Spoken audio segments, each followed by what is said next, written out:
नमस्कार मित्रांनो, मी आहे अजिंक्य वर्धे. आज आपण 100 मीटरमध्ये 70 मीटर धावल्यानंतर जे शेवटची 30 मीटर असते, त्यामध्ये आपण जेव्हा खेचायचा प्रयत्न करतो, तेव्हा आपण खेचल्यावरती जेव्हा आपली स्पीड होते, ती आपली कमी का होते, त्याबद्दल आज आपण जाणून घेणार आहोत.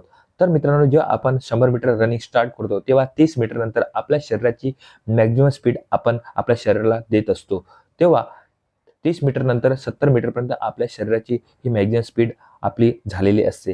तेव्हा आपल्याला एक विज्ञान जाणून घ्यायला पाहिजे, की जे आपल्या शरीराची ही मॅक्सिमम स्पीड असते, त्यापेक्षा आपण स्पीडमध्ये धावू शकत नाही.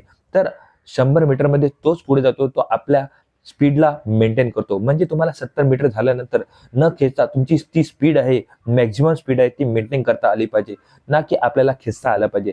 जो मॅक्सिमम स्पीड मेंटेन करतो, तोच 100 मीटरमध्ये चांगले मार्क मिळवतो आणि 100 मीटरमध्ये कमी टायमिंग मिळवतो. जर तुम्हाला व्हिडिओ आवडला तर तुमच्या मित्रापर्यंत नक्की पोहोचवा.